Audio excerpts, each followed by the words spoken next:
Hi, I'm Karen McPherson, and this is part of a series of videos I've done on algebraic procedures in need of a conceptual makeover. Some background on why I started this series is because I work with teachers a lot on developing conceptual understanding and leading to procedural skill and fluency. For conceptual understanding, a lot of our lessons do initial exploration and lots of discussion with students sharing their strategies.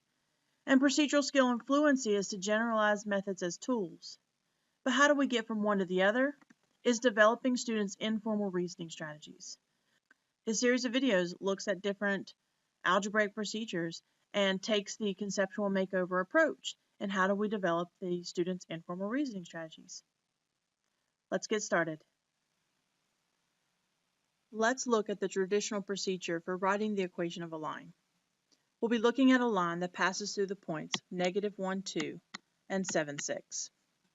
Students can be given a set of steps to follow in order to write the equation of the line, and that might look something like this.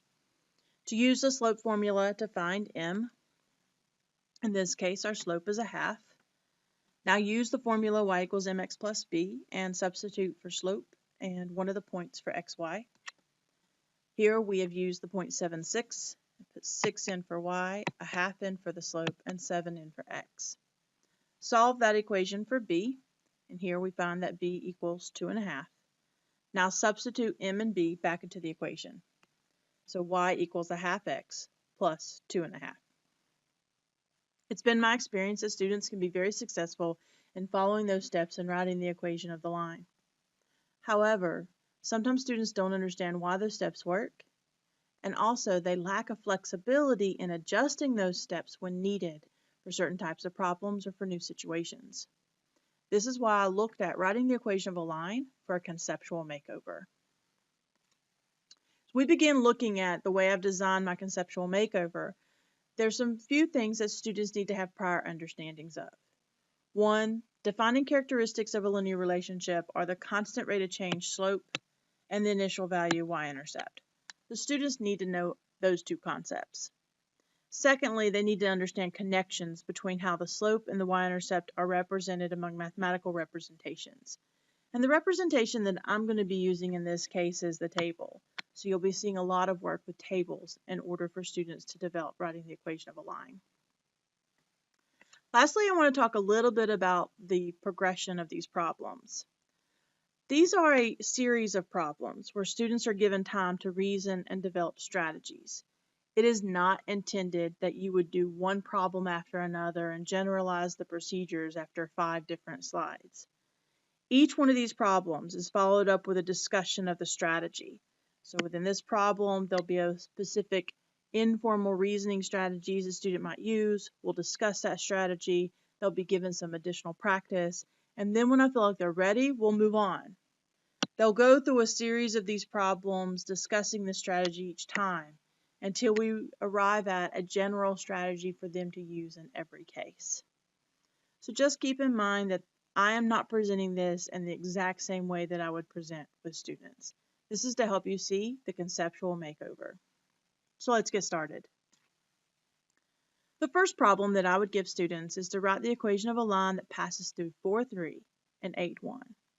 I'd ask the students to write this inside of a table and then give them some time to write the equation of a line.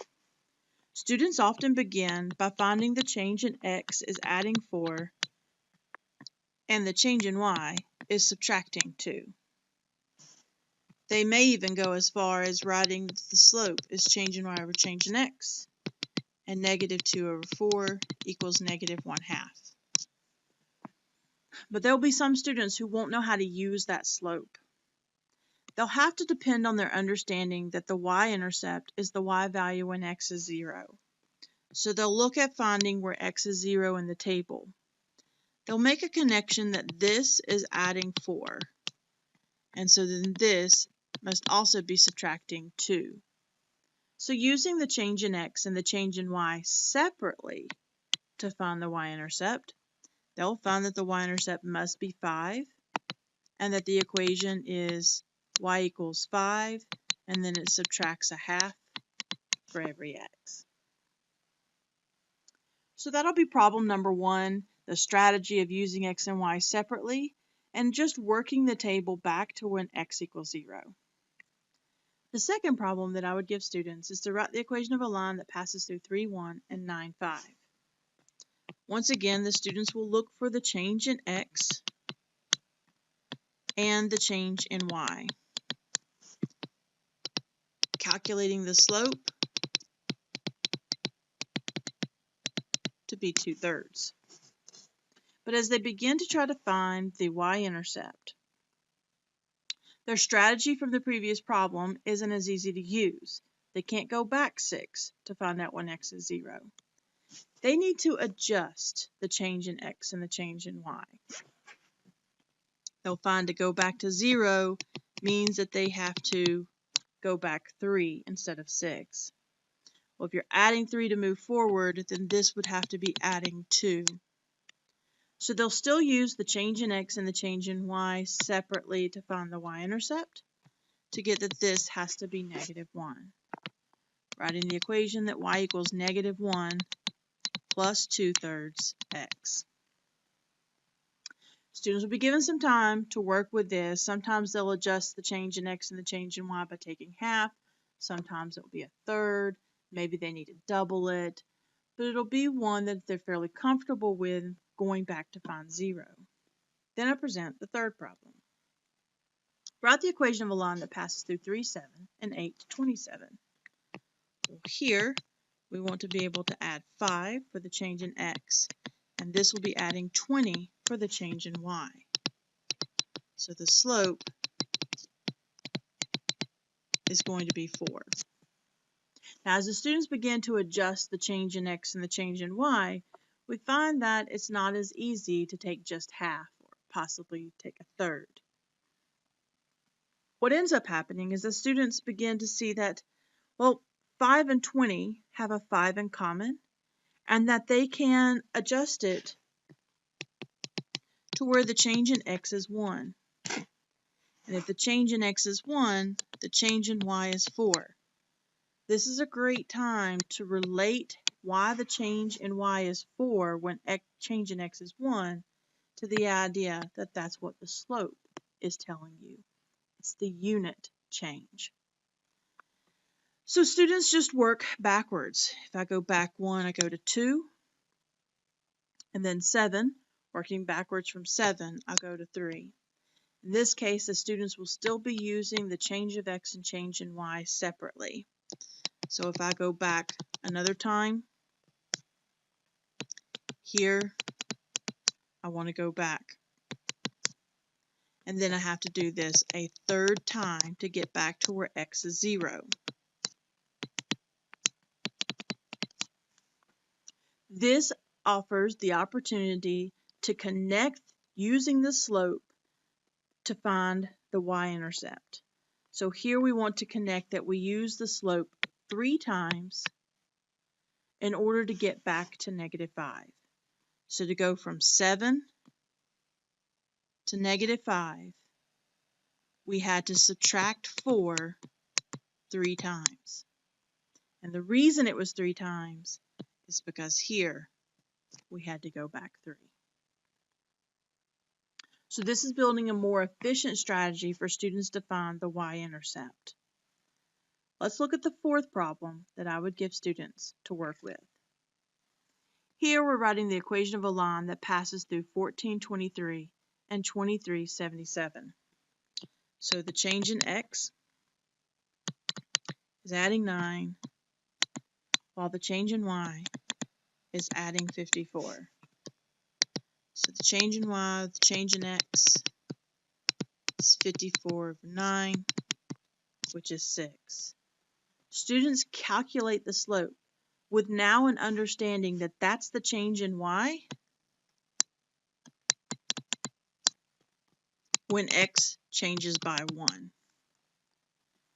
So I can continue to work the table back if I wanted to, but here we want to find a more efficient way because students don't want to have to do that 14 times. That's a great time to discuss how many times you would have to work the table backwards. So if we had to go back 14 times in order to get back to where x is 0, then that's the number of times that the slope changed the y value. So in this case, it would be adding 6 14 times. So to work backwards, we want to start with 23 and subtract 6 14 times, giving us a y-intercept of negative 61. So our equation is negative 61 plus 6x. This gives us a more generalized strategy in order to write the equation of a line. So let's look to see how this works in the case in which the points are negative 1, 2, and 7, 6. So students don't always have to write it in terms of a table, but they may be thinking in terms of the table and how these values change.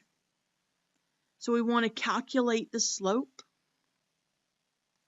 And so we know that this goes up by 4, well, this goes up by 8. That gives us the change in y over change in x is 4/8, which tells us that the y value changes by a half when the x value changes by 1.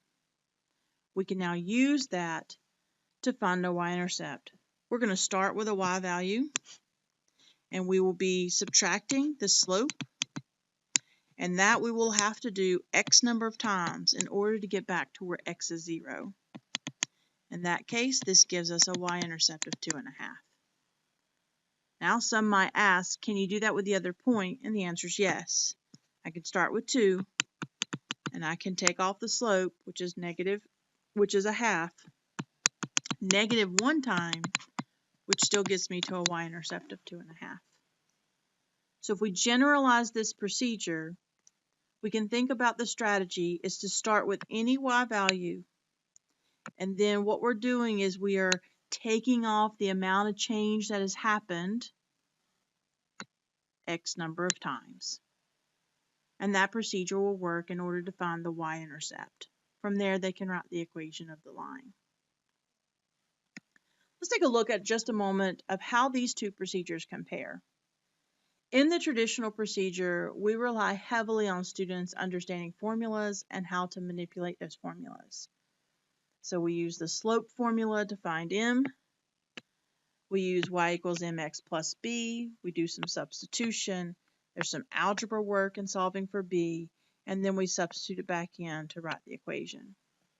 The procedure for the conceptual makeover is we're still calculating the slope, but now there's a reason why we're calculating this slope, and that is to find the change in y when x is changing by 1. Then, in order to find the y-intercept, we're using that change to start with a y value and then taking that change off x number of times. These two from the traditional procedure become this one part. And then finally, we just write the equation of the line with an understanding that we're talking about covariation, that we have a y value that has some sort of beginning, and then it's going to change by some slope x number of times. I hope this has helped and inspired you, and thanks for watching. Have a great day.